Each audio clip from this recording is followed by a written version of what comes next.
Eh, me gustaría escucharlas con relación a de qué manera, dónde se pusieron ustedes en la época cuando ocurre la muerte de Alicia Muñiz. ¿La sorprendió? ¿Fue algo que ya se sabía o ya intuían que podía terminar así? Cuéntenme. Mira, por mi parte, yo soy muy amiga de una chica uruguaya que era como su hermana y era la crónica de una muerte anunciada, Luis. Algo que tarde o temprano podía llegar a pasar.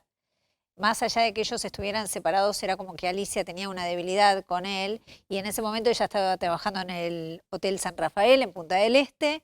Él le dice que venga a buscar a su hijo y bueno, y sucede lo que todos sabemos, pero habían tenido muchos episodios, Alicia lo denunciaba y cuando llegaba a la comisaría él se tomaba un whisky con los policías y se iba. Claro, No porque pasaba nada. recordemos que en Pero aquella otra época, época. estamos hablando de Sí. muchos años atrás, cuando una mujer iba a una comisaría a hacer una denuncia de violencia de género, no era tenida en cuenta, no era tomada en serio, porque además lo que pasaba era que vos hacías una denuncia, lo tenían que ir a buscar al acusado, lo llevaban a la comisaría, lo interrogaban y cuando salía de ahí, en general tomaba Sobre represalias. todo cuando eras campeón del mundo de boxeo, ¿no? Claro. Pero Claro. además estaba ese caso, claro.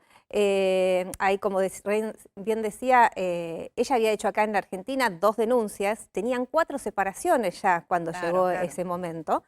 Y el tema de los golpes era una constante.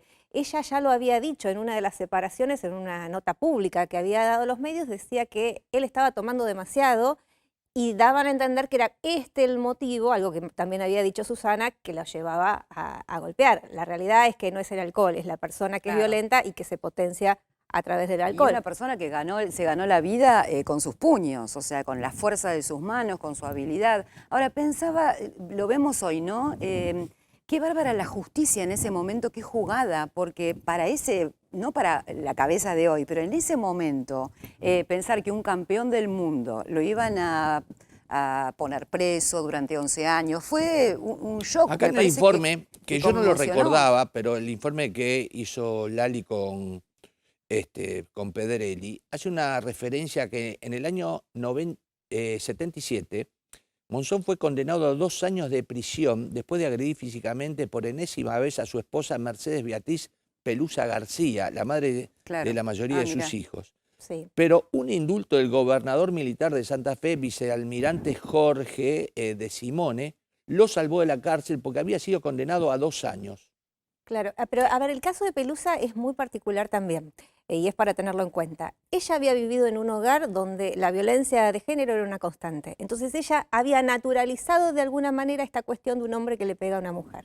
Lo vivió en carne propia, se defendía. De hecho, hay una anécdota, no sé si ustedes la recuerdan, que dicen que en uno de esos enfrentamientos ella le tira 2 disparos a Sí, Monzón y que lo hiere. Monzón queda Sí. con una bala de por vida, De por vida. alojada Uno en el la omóplato espalda. fue y otro en el codo, Claro. me parece. Cosas Entonces- que después se niegan.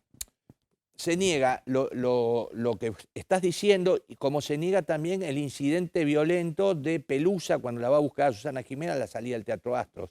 Dice que nunca existió eso, y a mí Pelusa, en una primera nota que yo hice, pero hace muchísimos años, ella me contó la historia, Claro. donde no solo cuenta la paliza, sino que cuenta que la dejó con hematomas en el rostro. ¿A Susana? A Susana. Ah. Susana lo niega, Mirá. o por lo menos cuando Susana le invita a Pelusa a su programa, Sí. Lo desmienten. desmienten las perdón. dos. Claro. Claro. Lo que pasa es Y- que Susana siempre trató de mantenerse lo más alejada posible de todos esos escándalos.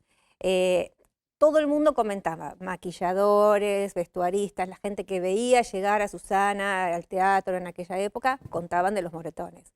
Y contaban también de los regalos que llegaban después de esos moretones, ¿no? Claro. Que era el artilugio de Monzón como para que ella lo perdonara. Pero Susana siempre lo negó. Y acá es importante porque me parece a mí que uno puede zafar una situación de violencia, pero si no se hace nada con esa persona de violencia, esa persona va a agredir a otro más. Digamos, Claro. si Pelusa Si Susana hubieran denunciado y si la justicia hubiera hecho algo en su momento, Alicia nunca hubiera sucedido.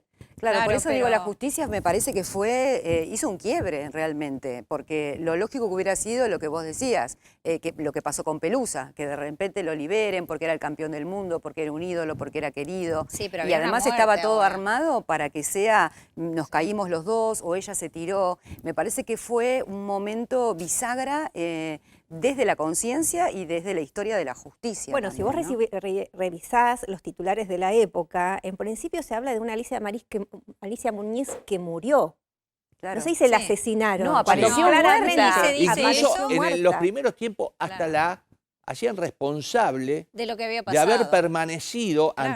ante, digamos, el enojo de Monzón en el lugar, como desafiándolo, Claro. y que se tendría que haber retirado, Es que la como si mujer hubiera siempre sido lo responsable de provocaba. ella, ¿no? La lógica era que si el hombre le había hecho algo era porque la mujer lo había provocado de alguna manera, con celos, Claro, pidiéndole claro. plata, con lo que fuere. A ver, Y la realidad Sí. es que, de hecho, el término lo justificaba. El crimen pasional estaba hablando de alguien que apasionadamente, por una cuestión de amor y que algo que no podía controlar, terminaba matando. Y a partir de ahí es que empieza a ser femicidios. Estamos hablando de un asesinato, lisa y llanamente. Claro, y vos sabés, Luis, que lo que me llama la atención de lo que me ha contado Miriam Caprile en su momento en Uruguay es el hecho de Repetime que el nombre. Miriam Caprile era como una hermana de Alicia. Alicia. Bueno, lo que me cuenta es que él la golpeaba en lugares donde no son detectables. Claro. Él sabía dónde golpearla.